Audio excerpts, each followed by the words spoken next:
Smith the best receiver you've coached so far? Jeremiah is a once-in-a-lifetime talent, so I'm not into comparisons of who's this, who's that. He's a special player that, we're really, really fortunate to have him. We've talked to you throughout the season about Will and his running. We haven't seen a ton of it, maybe a little bit more in the last game, but how prepared do you feel like he is to do that if needed? Yeah, he's extremely prepared. I mean, Will's a tremendous athlete, so what we do is based upon what the defense gives us, and do you need to have him run? Are you into that? You look at winning the Penn State game. His legs were critical in that game, in the run game, down the stretch. So I think it just depends on how people are going to play you. But we have all the confidence in the world. If Will has to take it underneath his arm, he's going to do a good job with it. Yep. Coach, are you having fun this season? What's that? Are you having fun? Yeah, winning is fun. So yeah, and I think the great part about it is this team, this group of players is special.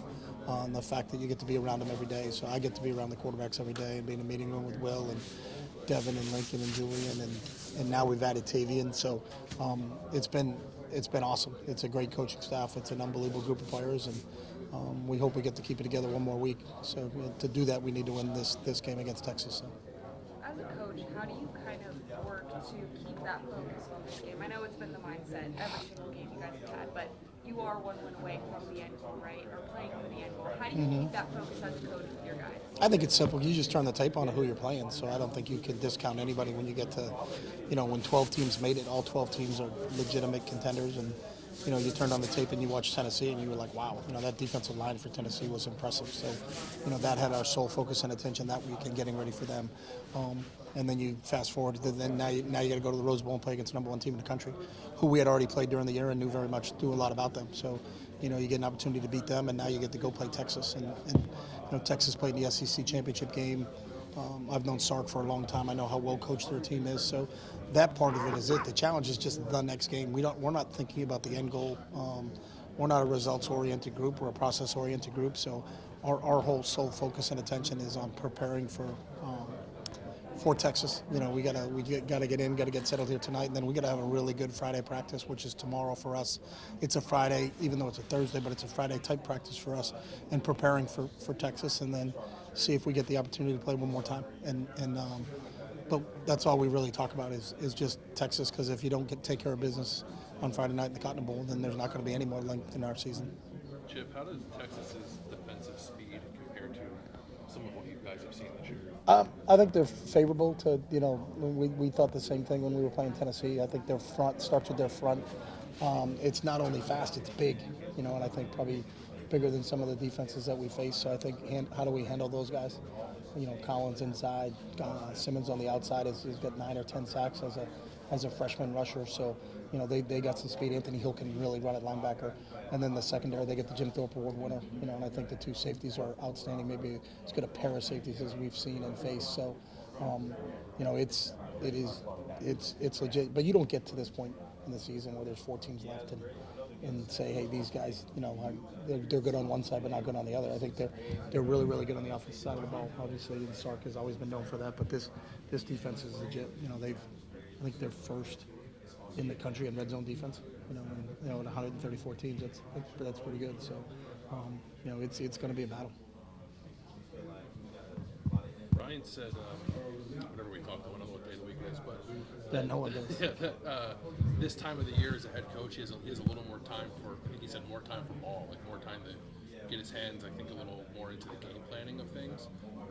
How has that been, I guess, since the playoffs started, to have him more involved, I guess, in putting the game planning? Yeah, he's involved. involved. Yeah. I don't know if he's more involved. He's been involved from the jump, since the beginning. So he's all about ball, from whether it was week 1 when we were getting ready for the opener against Akron or this one. That's him. He's driven that way, and he's always all about football. So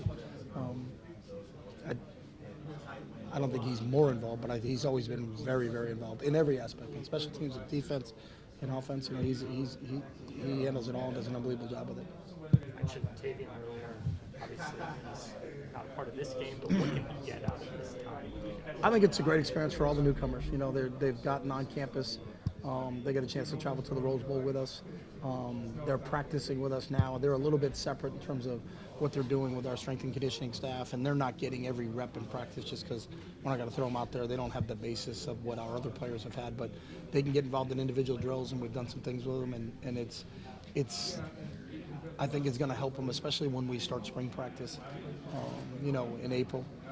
It won't be the first time he's ever been on the field. It won't be the first time he's ever heard a drill. He understands kind of how meetings work. But Tavian's unique because he was probably at 11 of our 15 spring practices because he was a local recruit. So it seems like he's been around for a long time. I know he officially signed in December, but it feels like he's been with the quarterbacks and in the quarterback room for a long time now. And you guys have had a few of the transfer portal guys with you too. Mm-hmm. Obviously, they're further ahead than the incoming freshmen.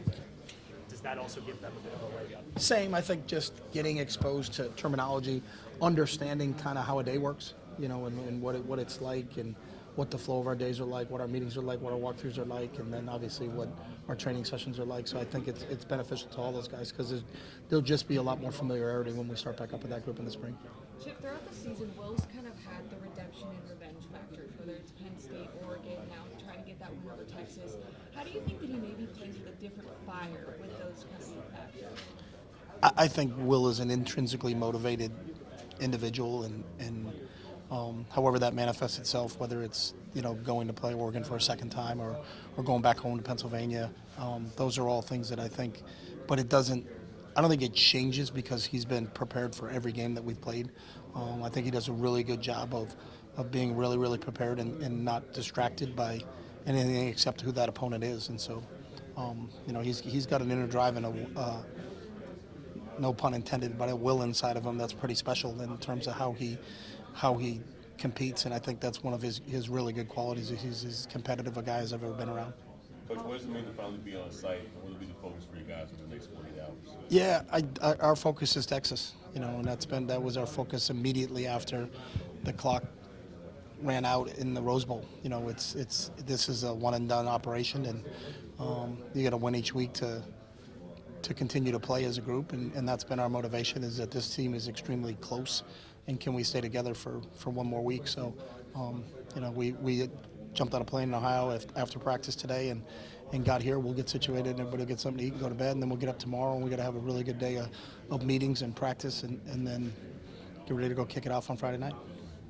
Chip, how valuable is a guy like Quinn Shaw at this time of year? A guy that can get really tough yards in between the tackle yards. How valuable is he to you guys? I think they both are, and I think the fact that we have two of them, I think they're both fresh. The fact that we've had two, they're separated by a yard. I think one has 9.24 and the other has 9.25.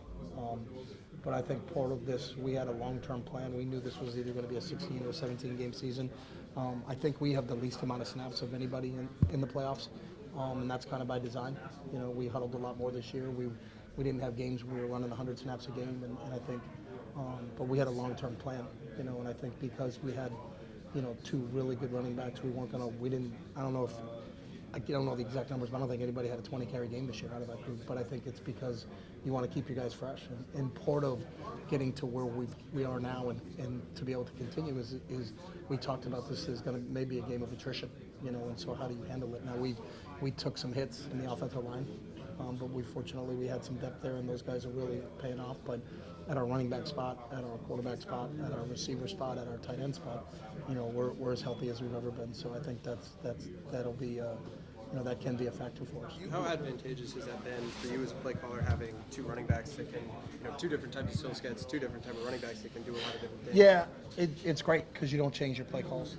They can both handle everything that you throw at them. They both are really good in protection. They're really good at catching the ball coming out of the backfield.